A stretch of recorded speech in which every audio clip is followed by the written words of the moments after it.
Entrevaux est une commune française, située dans le département des Alpes d'Haute-Provence, en région Provence-Alpes-Côte d'Azur. Le nom de ses habitants est Entrevalais. Entrevaux a reçu le label village et cité de caractère. La cité fortifiée s'est développée autour d'un éperon rocheux, dans une boucle du Var, fleuve qui le traverse, dominé par la citadelle. Confinée initialement à l'intérieur de ses remparts, Entrevaux s'est progressivement développée sur la rive droite du Var. La commune compte 4024 hectares de bois et forêts, soit environ 67% de sa superficie. Le moustique tigre, probablement apporté involontairement par des touristes niçois, en voiture, est présent à Entrevaux. Il est susceptible de transmettre les dengue et le chikungunya. En provençal, Entrevaux. Historiquement, Gland d'Eves. La localité apparaît pour la première fois dans les textes en 1040, Interivaux, qui devient Entrevaux vers 1200. Ce nom est formé sur le provençal entre et le mevaux, vallée, au pluriel, dont la lecture est transparente. La commune est nommée Entrevaux, en occitan vivaro-alpin et provençal. La prononciation locale est Eutrevaux. Le nom Intervalès, notamment gravé sur une pierre dans la montée de la Porte Royale, serait donc une invention récente. L'ancien centre de la commune, Gland d'Eves, est nommé d'après la racine gauloise Glan, la vallée.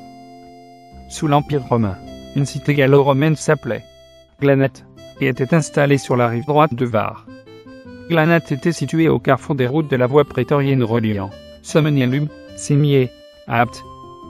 De la période de présence romaine datent quelques vestiges, dont une nécropole autour de la cathédrale antique, Notre-Dame de la Saie, actuel hôpital.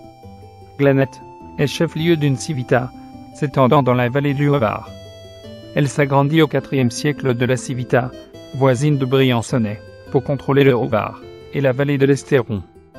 Ce ressort devient celui de l'évêché de Gland d'Eves, puis des Entrevaux. Le Moyen-Âge. La cité épiscopale, évêché dès le Ve siècle, porte le nom de la sede, Civitas Dix, la ville du siège de l'évêque, en latin, tandis qu'à 1 kilomètre en amont, se préfigure la ville d'Entrevaux.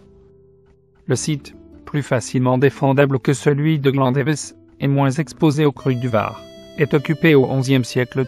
La plus ancienne mention, Interivaux, date de 1040. Certains auteurs placent la destruction de Gland d'Eves par les Sarrasins au 8e siècle. Le transfert de la ville a lieu. À partir du Xe siècle, la ville se transfère sur la rive gauche du fleuve et s'installe sur la terrasse rocheuse dominant le Var. Fief des barons de Gland d'Eves, elle voit son sort définitivement lié au royaume de France, avec le rattachement de la Provence à la France à la fin du XVe siècle. La seigneurie des lieux passe en 1250 des barons de Beaufort, originaires de Tourne, qui prennent le titre de baron de Gland d'Eves. Ils partagent la seigneurie avec le chapitre et l'évêque, et la conservent jusqu'à 1536.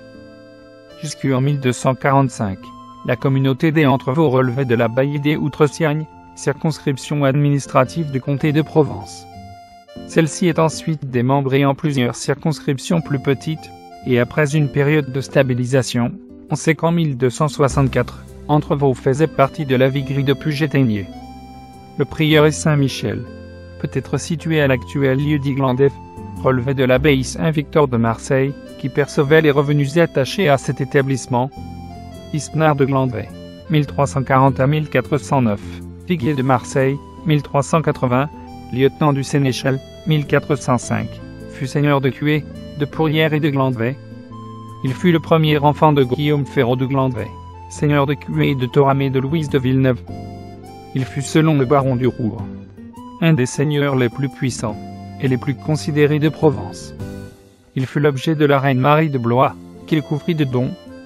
Après la guerre de Cent Ans, une fois la sécurité revenue, de 1442 à 1471, 20 familles quittent le village pour repeupler Riez. En 1494, la place est prise par le duc de Savoie, grâce à une trahison. Le sire de Mirabeau reprend ensuite la ville pour le roi de France. À la Renaissance, les guerres d'Italie opposent François Ier et Charles Quint. Celui-ci convoite la Provence et s'empare d'Entrevaux. En 1536, à cause de la trahison du seigneur de la ville, Jacques de Glandvet, la moitié de la population est massacrée et la ville incendiée. Elle se révolte en 1542. Le gouverneur espagnol est égorgé. La population reprend le contrôle de la ville et se donne au roi de France. Reconnaissant, François Ier et le dauphin déclarèrent par la charte d'Avignon Entrevaux, ville royale du royaume de France, dépendant directement du roi et exempté de toute taille, emprunt, service et devoir, 31 juillet 1542. C'est aussi à cette époque que la cathédrale de Gland-Evesse est abandonnée et le siège épiscopal définitivement transféré à Entrevaux. Paulon de Mauvant, capitaine protestant, pille la ville à l'été 1560. Entrevaux est le chef-lieu du territoire dit des terres adjacentes, vallée du Var. L'isolement d'Entrevaux aux confins du royaume créait une situation périlleuse. Aussi tous les souverains veillèrent au renforcement des fortifications. En 1624, Richelieu décide de les compléter et de les renforcer. En 1658, la porte royale et le pont sur le Var, gardés par une tour à chaque extrémité, sont construits. Néanmoins, l'isolement persiste et en 1674, l'évêque d'Entrevaux, Itier, instaure un service postal bimensuel avec Aix, par Mulay, qui dessert également Annette et Guillaume. Par la suite, un bureau de la poste royale est installé à Entrevaux. Le roi Louis XIV décide de renforcer et moderniser les forteresses de la frontière alpine, Briançon, Embrun, Seine, Colmar, Entrevaux. Bien que Vauban ne visite pas la ville, il signe les plans de Nice et à Saint-Paul-de-Vence en 1692. Les travaux, commencés en février de la même année, ne sont pas réalisés en entier, mais la ville, comme la citadelle sont renforcées. Le chemin fortifié date de cette époque.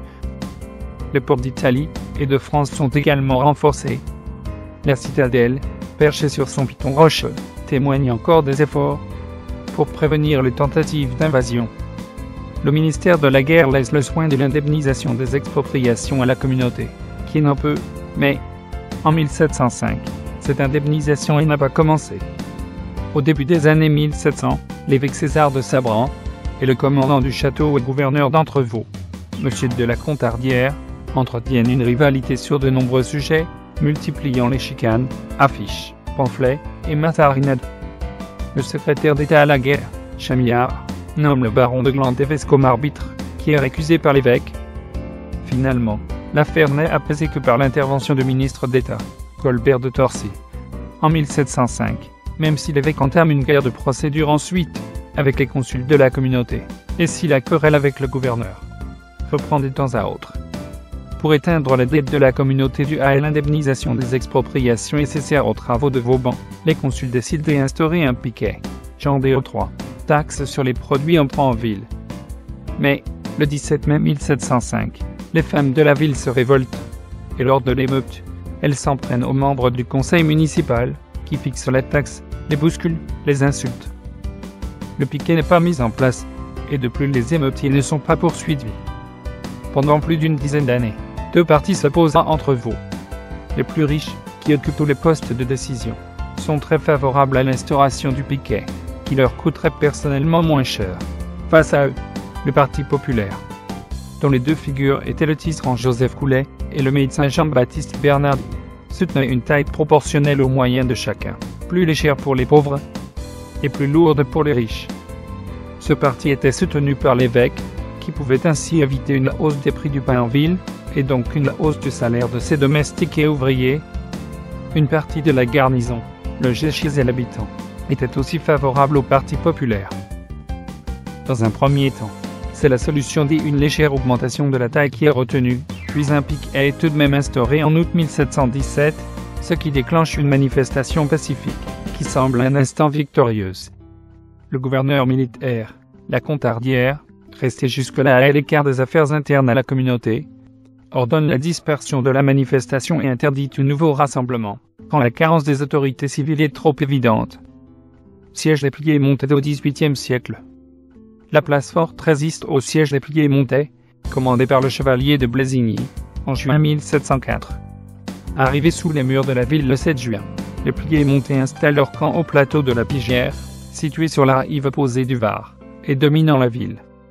Renforçant ses 100 hommes de garnison de 4 compagnies d'habitants, le gouverneur de la Contardière fait une sortie de nuit et détruit ce camp, ce qui aboutit à la levée du siège dès le 14 juin.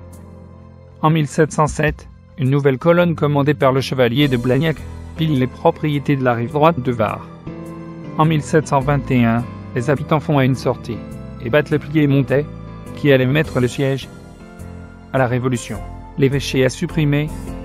Dans la nuit du 17 au 18 janvier 1792, le maire Carreau, contre-révolutionnaire, la municipalité inquiète ainsi la société populaire. Tente un coup de force contre la Révolution, qui est au-devant et l'opposition populaire. La Société patriotique de la commune fait partie des 21 premières créées dans les Basses-Alpes, avant juin 1792. Elle est fondée au moment de la tournée des administrateurs départementaux. Le 5 Friméran III, le représentant en mission Gautier et pour la Société. Au début des guerres de la Révolution, la place est défendue par le 3e bataillon des volontaires des Basses-Alpes, ensuite intégré à la 69e demi-brigade d'infanterie de ligne. La commune du Plan de Puget, 75 habitants au recensement de 1800, est réunie à Entrevaux entre 1801 et 1806. La Révolution et l'Empire apportent nombre d'améliorations, dont une imposition foncière égale pour tous et proportionnelle à la valeur des biens de chacun. Afin de la mettre en place sur des bases précises, la levée d'un cadastre est décidée. La loi de finances du 15 septembre 1807 précise ses modalités. Dès 1816, le cadastre d'Entrevaux, dit napoléonien, est achevé, et celui de Plan-Puget est l'année suivante. Au XIXe siècle, plusieurs écoles sont construites. Au Plan de Puget, au Plan d'Entrevaux, à Baie, au chef-lieu. Jusqu'au XIXe siècle, Entrevaux n'est relié au reste du monde que par un chemin muletier, allant de Nice à Barcelonnette par Puget-Teignier. Une route est construite depuis Digne par un hôte, et le col de Tuto, changeant l'itinéraire traditionnel. Et la route impériale relie Entrevaux à Nice en 1873, met enfin à des siècles d'isolement relatif. Le rattachement de Nice, 1860, éloigne la frontière.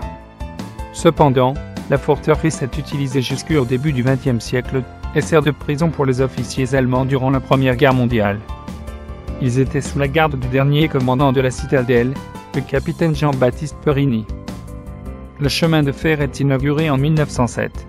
Entrevaux est alors relié à Nice et est presque un terminus, puisqu'il n'y a ensuite que l'arrêt de Pont de Goédan.